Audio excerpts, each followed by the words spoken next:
It's SpeedLaughs, the comedy podcast for people with short attention spans who don't know how to,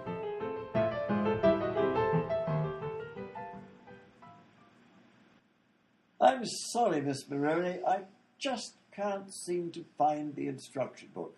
I know I must have left it around here somewhere, but it doesn't seem to be in the closet. Well, since you invented the stupid phone, can't you figure out how to get it to work without using the instruction book? Well, yes, I suppose so, but this is only a prototype, you see. I haven't finished it yet. That's why it has so many glitches. Well, what can I do? The post office couldn't get me Lord Stitchington's address. The stupid phone won't give me his address. How am I supposed to find it? He could be anywhere. All I know is it's in Philadelphia somewhere. Yes, I must say you're in a dilemma there. By the way, did you enjoy your pancakes? No. The syrup tasted like battery acid. Well, it was battery acid. What do you expect from a cell phone? Ugh. I'll tell you, Dr. Onimus, it's been a long day. I can't take any more of this. I'd better go back to my office and get some rest. Maybe I can figure this thing out tomorrow. Oh, all right then. Good afternoon, Miss Maroney. See you later. Wow. After everything I've been through, it's almost a relief to be back in my office. Oh, I think mayonnaise is perfectly acceptable. on a banana sandwich? Are you trying to make people sick? Oh, yes. I guess you're right. How about ketchup? Ketchup on a banana sandwich? That's awful. Who gave you a job selling sandwiches anyway? Why, you did. Oh, that's right. Well, there ought to be something we can do to make our sandwiches taste better.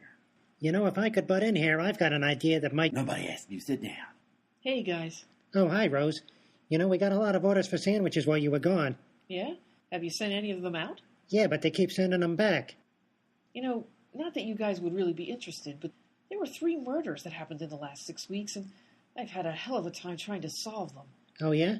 Well, Silas, as I was saying, I think if you served more whole wheat bread and less rye, you might do better business. Why's that? Well, rye bread always tastes so sour. I could never eat that stuff. Well, that's one man's opinion. I like rye just fine. Oh, what do you know about it, you silly... Those idiots. I knew they'd still be talking about all that sandwich crap. Pardon me, is this the Maroney Detective Agency? It used to be. Who wants to know?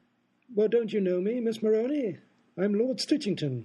Yeah, I met more than 200 Lord Stitchingtons recently. What do I care if you're... You're what? You're Lord Stitchington? The Lord Stitchington? Of course, don't you recognize me? But you were killed. I heard a gunshot when you called me on the phone. And the guy that shot you got shot, and his conjoined twin brother shot him. I witnessed all that. But that's just it, Miss Maroney. You didn't witness it. All you heard was the sound of a gunshot over the telephone. That doesn't prove anything. Wait a minute. Are you trying to tell me that... Oh, yes, of course I'm not dead. I just fired those gunshots over the telephone to make you think I had been murdered. But what about the other 2 phone calls? Oh, that was me. What? You mean you were disguising your voice? Yes, it was rather convincing when I talked like that, wasn't it? What the... How did you do that? Oh, it was easy. I have this little device here, a voice simulator. Did you ever see one of these before? Ah, yes. Yes, I certainly have. But what are you trying to tell me? That this was all some kind of elaborate prank? Why did you do this to me? Well, I knew that those friends of yours would just ramble on about their sandwich business and annoy you, so I thought I'd give you something else to do rather than sit there and listen to them all day. I knew that you'd go to the post office to try to find my address, so I planted that package there. Oh, that reminds me. What's in this package anyway?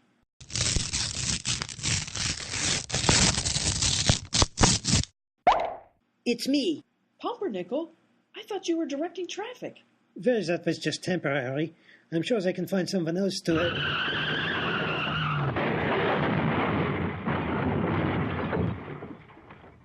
Oops. Uh-oh. Pumpernickel, you better go check out that accident. Right. Now, what were you saying? Well, I planted the package there, knowing that you would then go to South Stitchington Street to try to find me. And since Dr. Onimus lives on that street, and I knew you would go to his house last, I stole the instruction booklet for his stupid phone, knowing that you would give up trying to figure it out and would come back to your office. Well, you're certainly very clever, Lord Stitchington, but there's one thing I can't figure out. When I was knocking on every door on South Stitchington Street, who were all those people who all looked and sounded exactly alike? Very simple. I hired 100 pairs of identical twins to move into those houses and impersonate all the other Stitchingtons.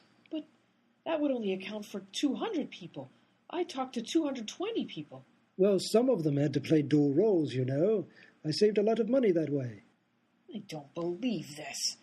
You mean this whole thing was just an excuse to get me out of my office for a while? None of this was real? You put me through 6 weeks of hell, and it was all just a distraction?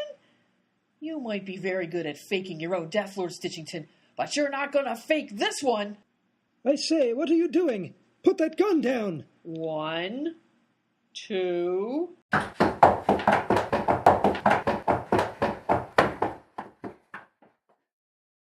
Well, there you are.